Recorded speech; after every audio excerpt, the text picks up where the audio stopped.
Theme parks used to be something that everyone would enjoy, but now most people don't even want to pay the price to go for a day. Theme parks all around the world have been raising their prices for about 4 years now, and even, people who used to be able to afford like a week at Disney can't even afford 2 days. Now, in my country, most theme parks or amusement parks, whatever you want to call them, you will not get the full benefit of actually going if you don't stay on their property. I remember being a kid and being able to go to Dollywood like almost every other week in the summer, and now I can barely afford to go for like 2 days. Same thing with Universal. My family owned season passes for about like 2 or 3 years, and now we're having to drop them because the prices are just insane. Parks like Disney World and Universal, specifically Epic Universe, have just been going downhill for the past several years. I go to Universal all the time, and it's been so chaotic, and I cannot handle it anymore, and neither can my family. Like, especially Epic Universe, it's nice, but compared to what Universal was hyping it up to be, it's just not that. It's only worth it for the food. Theme parks don't even provide the necessities anymore besides food and drink, and even that's expensive. You can't find proper seating or proper shade. You just can't find anything. The crowds are unbearable. You might be saying, oh yeah, it's a theme park or an amusement park. Of course there's going to be crowds. But I am telling you, Universal Epic is something else. The spaces in the line queues at Epic Universe genuinely cannot even fit Tinkerbell herself. So yeah, with all that said, today we're going to be talking about theme parks and how for the past couple of years, theme parks just haven't been what they used to be. So our first theme park that we're going to start with will be Dollywood, because I've gone there the most out of most theme parks. Now, in my personal opinion, Dollywood doesn't suck, and honestly, I have so many more positive things to say than negative, but obviously there's still going to be some negative things because, nothing's perfect. Now, Dollywood food is probably its biggest problem because you genuinely have to sell your firstborn child to be able to get a kid's meal. I'm specifically talking about Red's Diner. Generally, I eat there every single time I go, and every time I'm surprised about how high their prices are. Now, obviously, if you can afford to go to Dollywood, you can most likely afford their food, but that doesn't mean that they should make their prices that high. I'm also specifically talking about Dollywood right now because they've had a recent controversy with their new ride. The Night Flight was originally announced to be opening late spring, so probably early May to mid-May 2026, and it was supposed to be this water coaster type thing, I believe. Now, unfortunately, Dollywood has recently announced that the Night Flight Expedition will now be opening mid-August, which is very unfortunate for a lot of people who go, because a lot of us are going to be in school. Now, according to the official Night Flight Expedition page, they delayed the opening due to wanting to add more to the experience and obviously test the ride. Now, normally people would say, oh, this is such a shock, but if you went to Dollywood in early May and you saw the Night Flight Expedition, you would know that there was no way they were going to be done by the time they said they were going to be done. There were ride parts everywhere, the building was unfinished, the raft was unfinished, everything was unfinished, and they were still announcing that it was going to be open in May. It was not, obviously. Despite this, I think Dollywood is a great place to go if you want to go to a theme park and not spend a whole ton of money.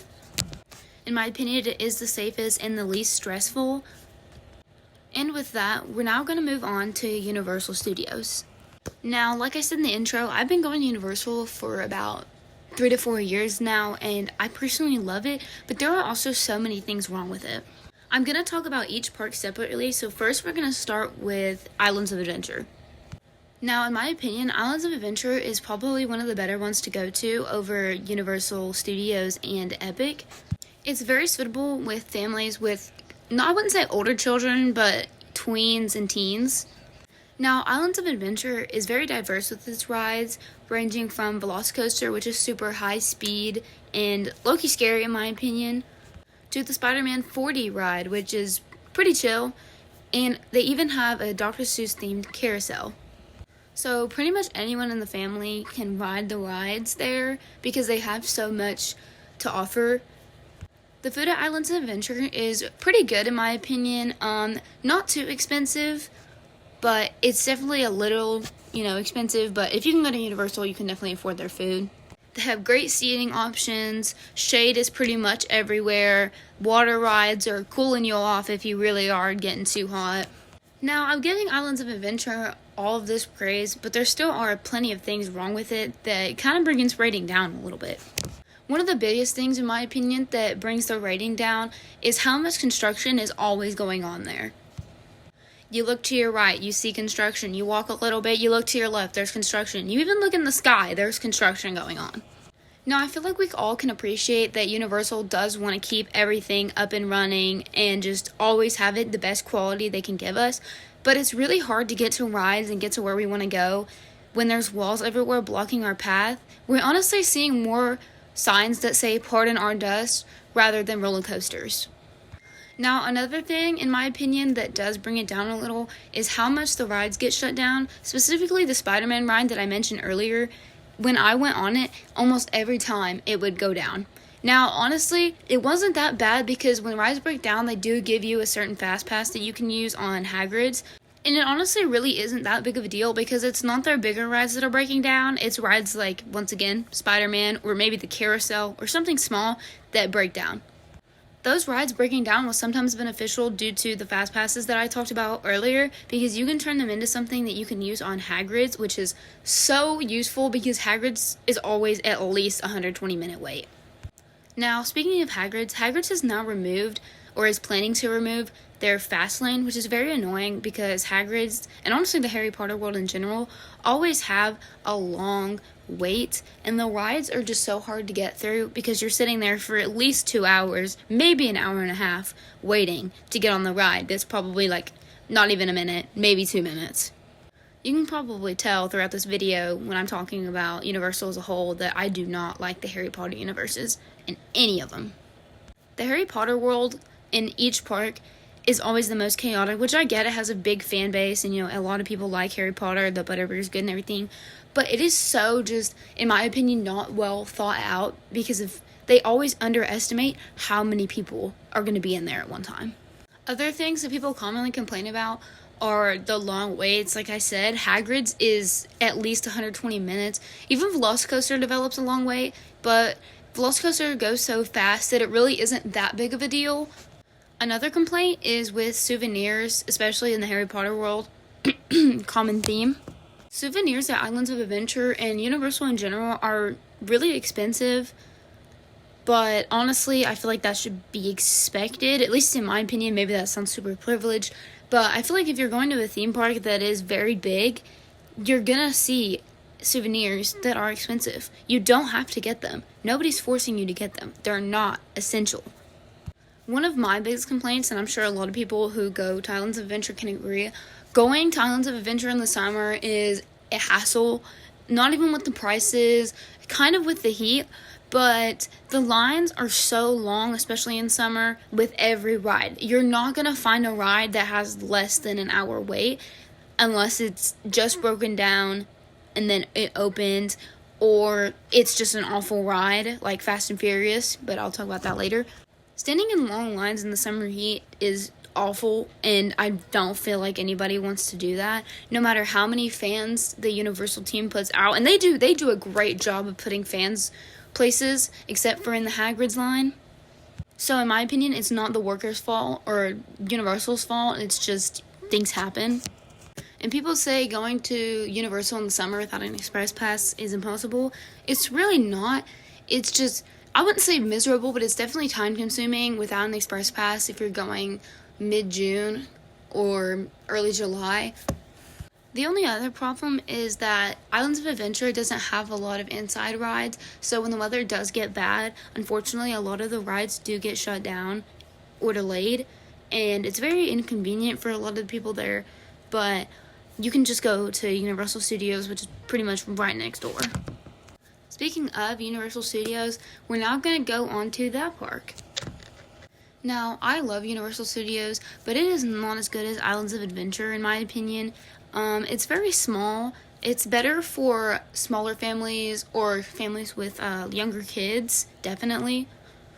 Universal Studios just doesn't have a lot to offer, in my opinion, when it comes to diversity. A lot of the rides are indoors, which is very helpful for when bad weather comes, but it's just not it for me.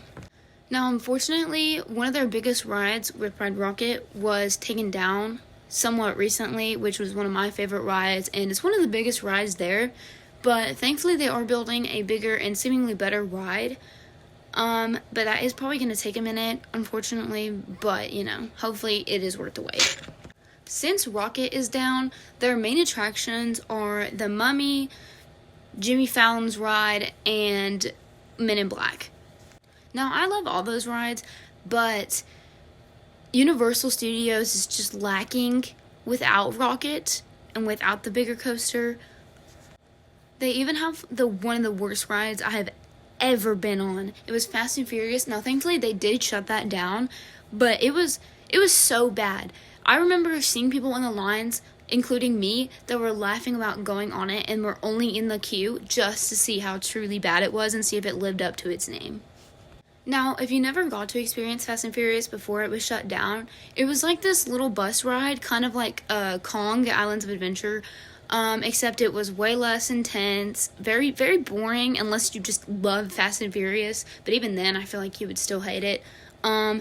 Even little kids who were normally scared of every single thing they see were not scared, didn't care, and in fact, pretty much thought the ride was boring. If you go with the right people or you get on with the right people, it's gonna be fun. Kind of like same thing with Kong, except I think Kong's a little better because it's more intense. But as a whole, Fast and Furious, it needed to go forever ago and was only recently shut down. As for Men in Black, I think it's a great ride. They said that they added something new in it, but when my parents went a couple weeks ago, they said nothing was new, so I think that's a little odd. As for food, in my opinion, Universal doesn't have that many options. I believe the Earthquake Diner is in there, which I love, but other than that one, it's not good. Like the Minion Cafe, is it okay? Yes. Would I eat there? Again, no. And I don't recommend you do that either. The food it looks so odd. I get it's Minion themed, and like they have Agnes's gumbo that she made for Gru. No, I can't. The food looks so gross to me, and I show a picture. No, never again. Now, one positive thing I will say about Universal Studios is that some of the machines, you can bypass the chip in your cup and just get soda whenever you want. If you have one of those refillable cups, but you have to recharge it, there are certain Coke machines that let you just do it without paying. And I find them every time, and it's kind of a running joke in my family that I find the machines, and it doesn't work for anyone else but me. But yeah, I would definitely go if you want drinks, because yeah, obviously everybody wants drinks. I don't know the location on most of them. I know one of them is in Epic Universe, but obviously, that's different. And I know one of them, I think it's the right one in the Minion Cafe. But anyways, that's all topic. We don't need to be talking about that. We're mostly talking about the negatives. Another negative, in my opinion, on Universal Studios, the Simpsons area, I just don't think it's worth it, in my opinion. I don't really see anybody going over there, besides the donuts. The donuts are good, but just people on the rides. The rides are always empty, the lines small. I think that there is so much potential for something else, but I guess, go off, I guess. Now, a common theme with Universal Studios is that a lot of their rides heavily rely on 3D screens, motion simulators, and projection effects, which it's fine if some rides do that, but if every single ride at your park is but it's heavily relying on a projection screen, it's just like, what are we doing? There's so much more that we could do. Now, obviously, you do need to give Universal some grace because it was built a hot minute ago. However, you would think with them building a new ride and replacing Rocket, they would have replaced the screens and added better effects a while ago. But, I guess not. Overall, I do like Universal Studios. I don't think it's the best park, but it's definitely not the worst. Now, speaking of the worst park, we are going to be talking about Epic Universe now, which, like I said, worst park. Just out of all the parks that Universal's made, don't go to Epic. It's not worth it right now, and it may never be worth it. I don't know. Now, I went to Epic for the first time. I think it was last summer. And did I enjoy it? Absolutely. I love going on roller coasters, but I didn't even go when it got bad. When it first opened, everybody was so excited to run in the park and go to the Mario Land, Dark Universe, and everything like that. Obviously, it's a new park, never seen before. It's so exciting. And the first few months were great. I'll give them that. But when it hit around, I started hearing issues around, what was it? Was it fall break of last year? I believe it was. Things started to break down. Rides were just breaking down out of nowhere. Everything was delayed. Delays are one of Epic Universe's biggest enemies ever. Oh my gosh. Stardust Racers, I remember it was delayed for the whole month, of March 2026, and that was awful because that's my school spring break and my county spring break and pretty much my state spring break. And that's just insane. Imagine going to Epic and the best ride there is shut down for the whole month. Since it opened, Stardust Racers had many issues along with an unfortunate death. Now, in my opinion, I do not believe that was Universal's fault due to the man having a pre-existing condition and still going on that ride anyway. I believe he passed out due to the condition that he had, and obviously that ride, if you've been on that ride, you're coming out of your seat at least 5 times. And I believe when he came out of his seat, when the ride started, he was passed out, and when he came out of his seat, he hit his head, and unfortunately that did kill him.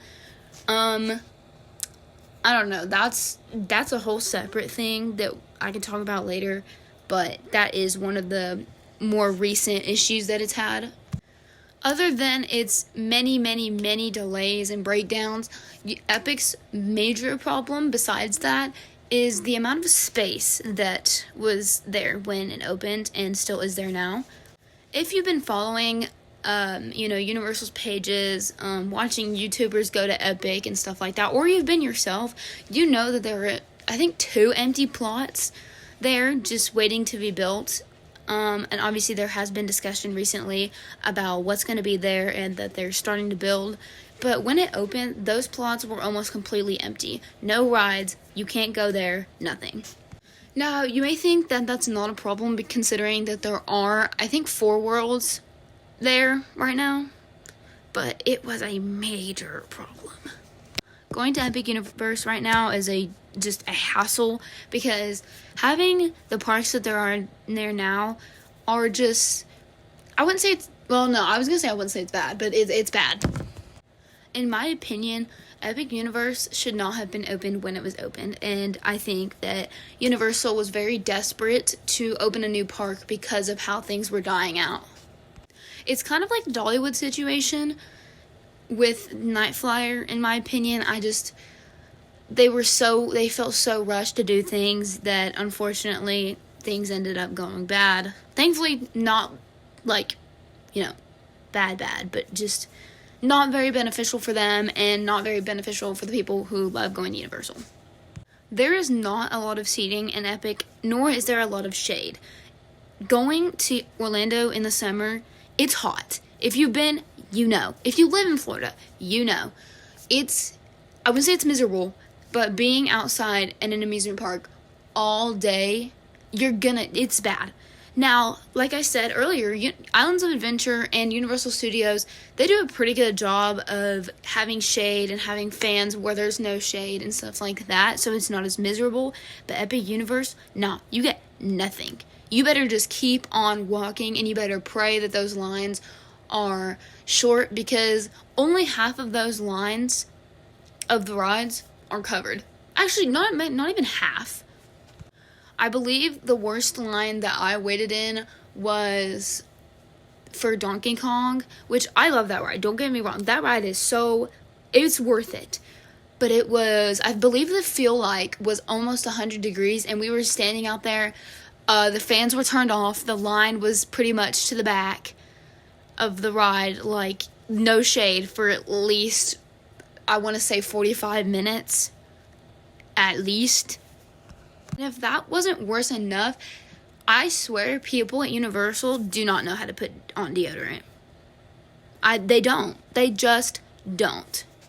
And on top of the stinky people, there are little kids running around, screaming, impatient, just everything. Now, listen, if I was a little kid and I wasn't able to fully communicate and I was hot and stuff like that, and I felt like that as a kid, bro, I would probably be freaking out too. But it is very annoying to be standing in line while there are kids climbing all over things, crying about everything, whining to their parents, sometimes even teenagers fighting with each other, which that was really fun to see.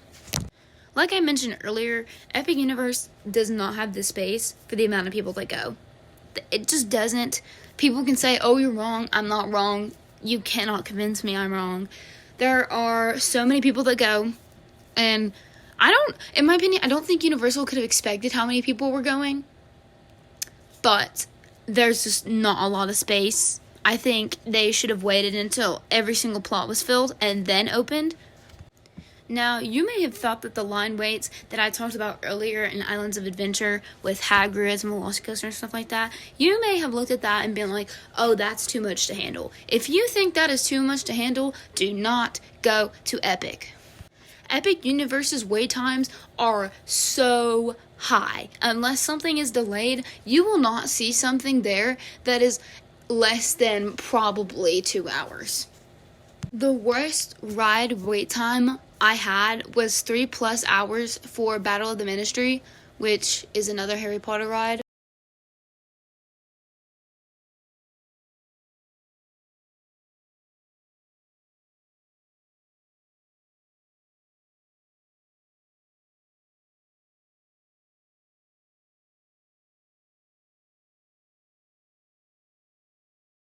I don't even remember the actual coaster. That's how bad it was. I would never recommend this ride to anyone I know unless, number one, you are a die-hard Harry Potter fan and you read all the books, you've seen all the movies, and you're obsessed with him, or not him, but the series, whatever. Or two, the wait time is less than, I feel like 2 hours or less is fine. 2 hours is probably still a little ew, but there are people that would do anything for Harry Potter rides, so I guess. Now we're going to talk about the food at Epic Universe. In my opinion, once again, I am a picky eater, guys. Maybe I'm not right at all. But in my opinion, the food is expensive, is what I need to say. The food is almost not worth it because of how much money. And I'm talking about the restaurants. I am not talking about the snacks.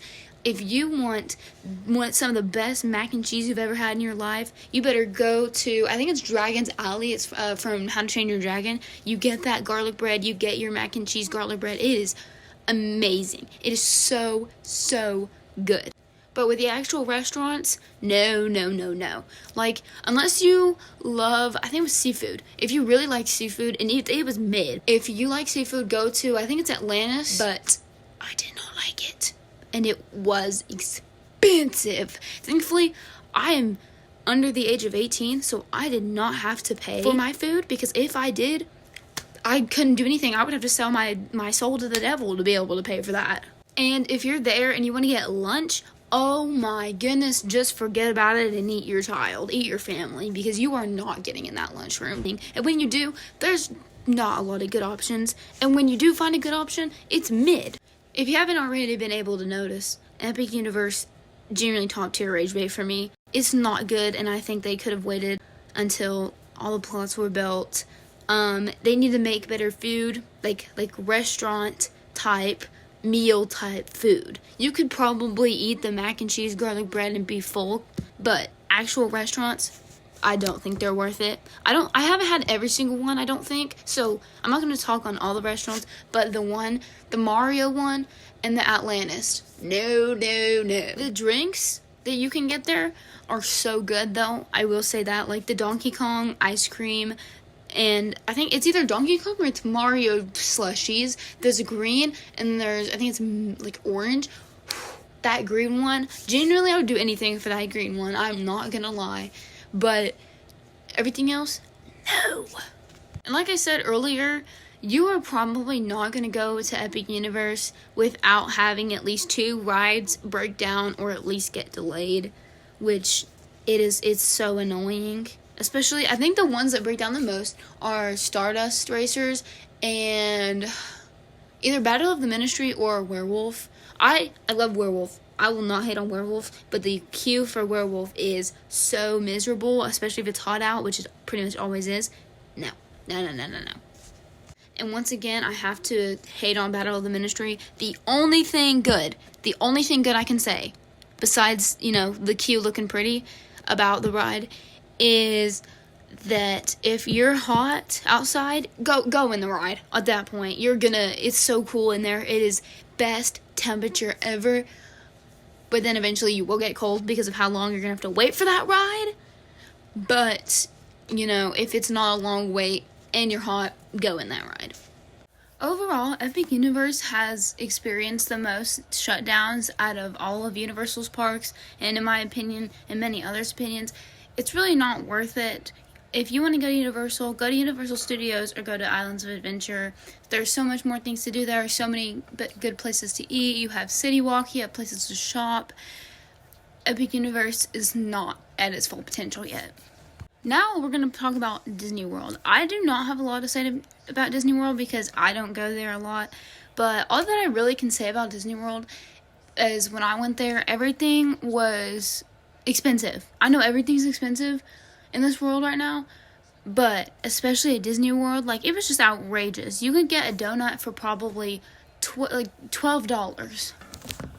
Going to Disney, especially as a family of 4, which in my opinion is the average family, you're gonna spend at least $1,500 in one day, which I find insane.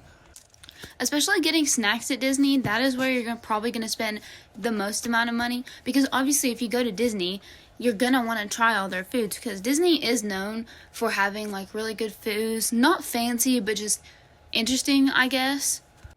And the cheapest thing I found was the Mickey pretzel, which was about $5.99, I believe. Which you probably would think, oh, that's not too bad. But considering that's probably not your only snack, and there's not only one person getting one, I think that's a little expensive, but that might just be me.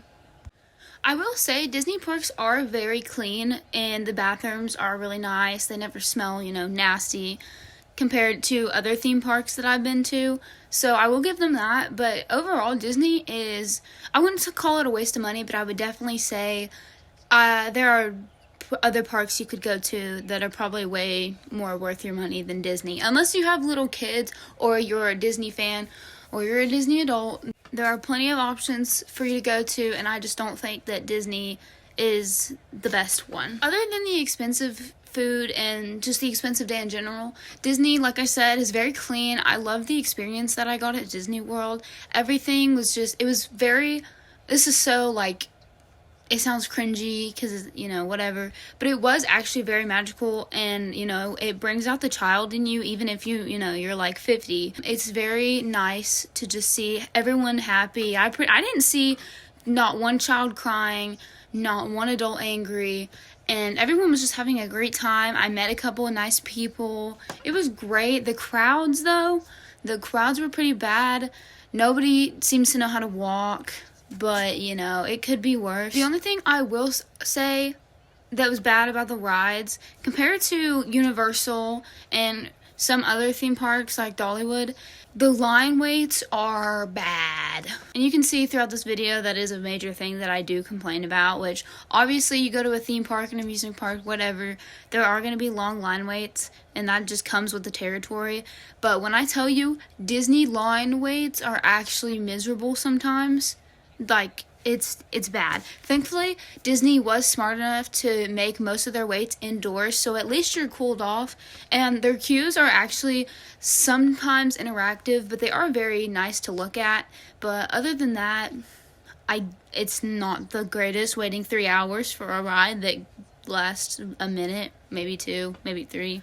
I also will say I do love the fact that Disney lets you keep your phone in the queues for most of the rides. I don't think I went on a ride that you weren't allowed to have your phone for the queue, which obviously that's, I wouldn't say a lifesaver. That makes me sound like a screenager, but it definitely does feel like a lifesaver when like places like Universal, you normally can't keep your phone through any of the queue and you're really just sitting there playing some random game with your friends or your family.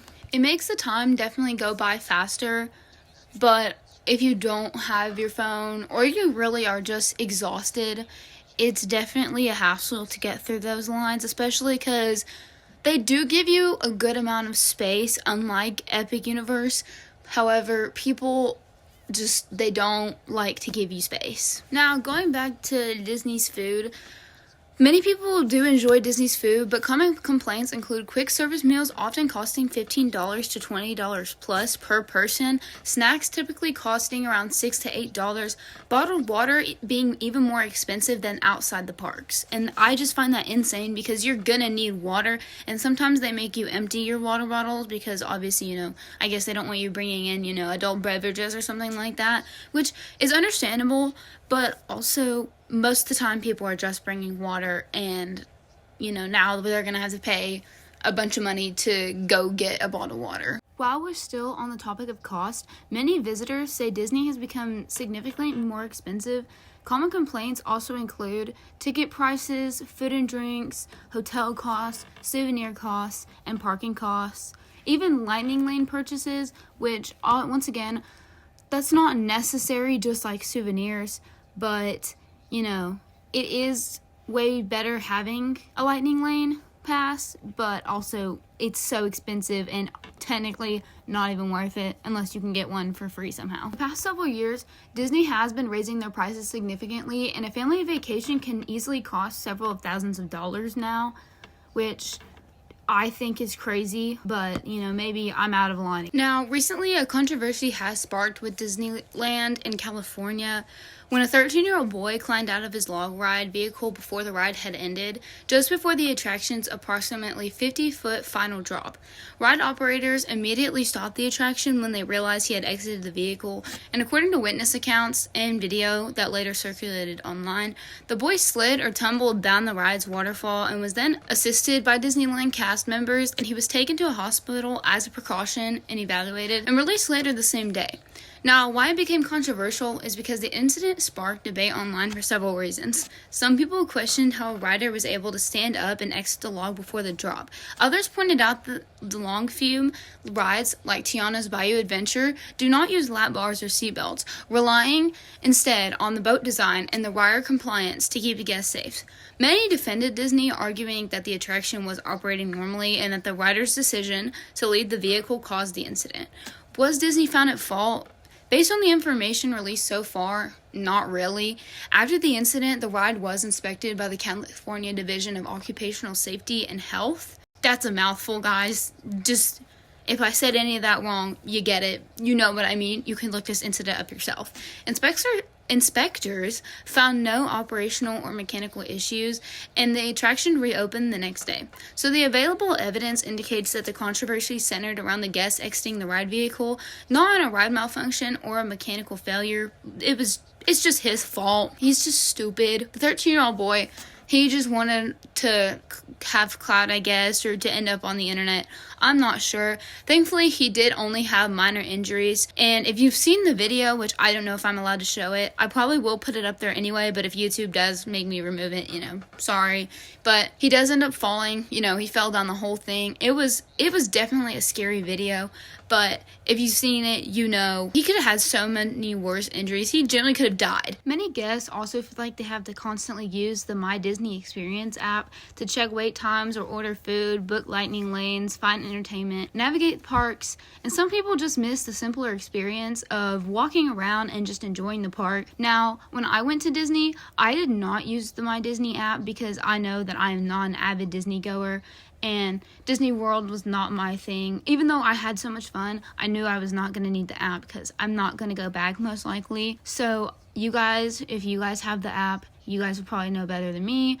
But yeah, common complaints definitely were one of those, and I get it, honestly. Having to open an app for literally anything you want to do is probably very annoying, especially if you want to keep your phone battery up, because you're going to be at Disney all day, and portable chargers at Disney cost so much, but they cost so much anywhere, so I'm not really going to fault Disney for that. Overall, Disney World is a great park to go to, especially if you have little kids. It gives you a great experience. The whole place is clean, very nice people, very nice workers. I don't think I've met a single angry person at Disney, so I would definitely recommend Disney World if you can afford it, but I would say it is outrageously, expensive. But if you can't afford it and you want to go, I would go. Now, for our final park, I will be talking about Six Flags. So I personally have never been to Six Flags, but I honestly do not plan on going.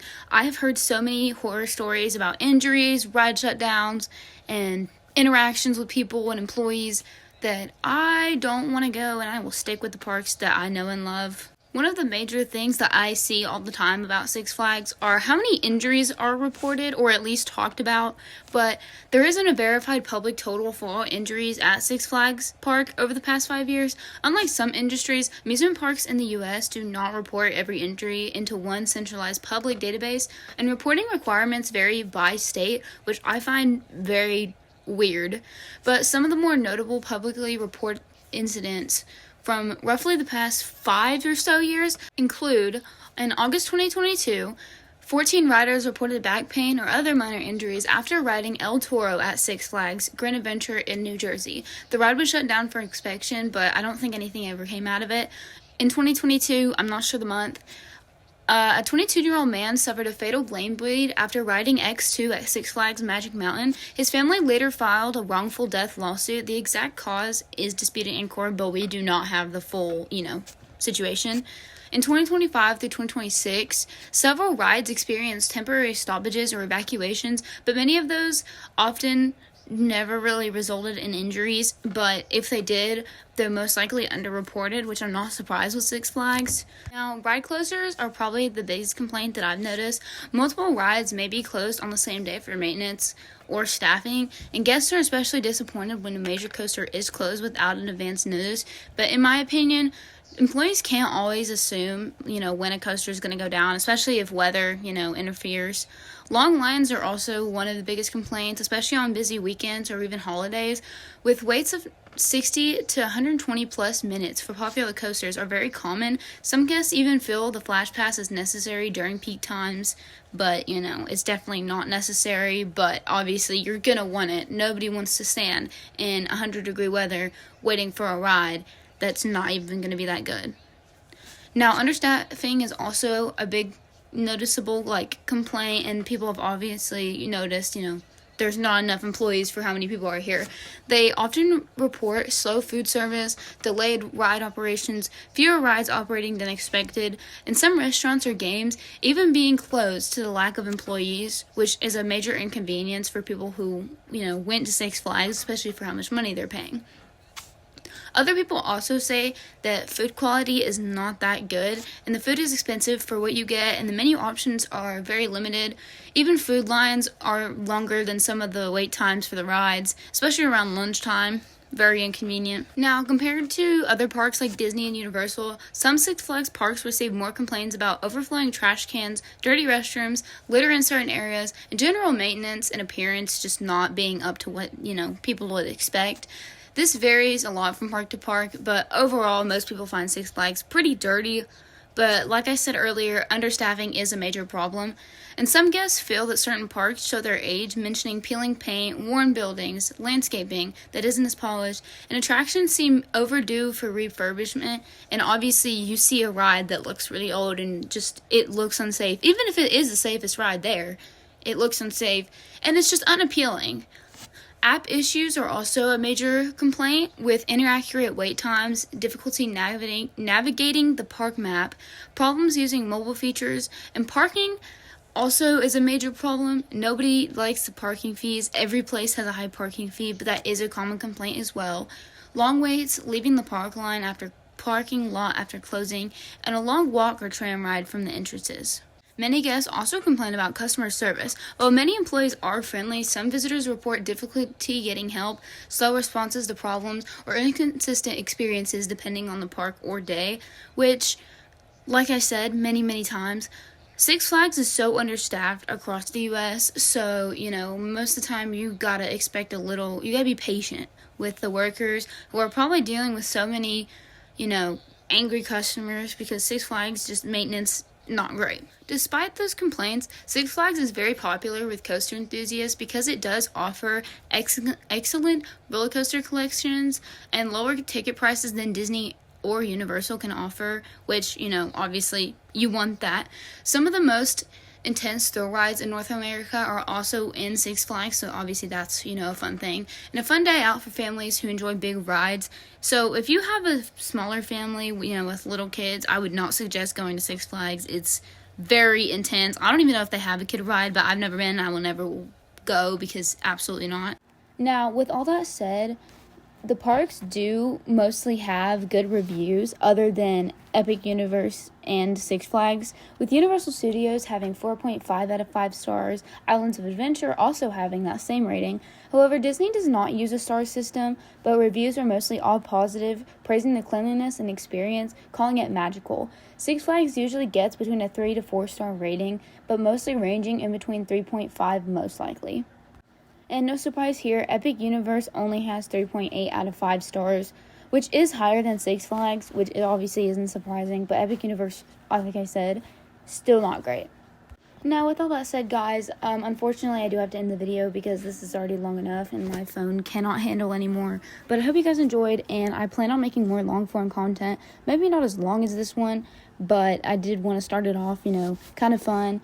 And also, my phone cannot handle this, so until I get a computer, probably going to stick to shorter content, probably about 10 minutes maybe. So, hope you guys enjoyed this, and if you want to see more content from me, please like the video, and maybe come back and check more out once I post something new. It probably will be a minute, though. This video has been taking me weeks, since I do have other things to do. But yeah, have fun, guys. Love y'all.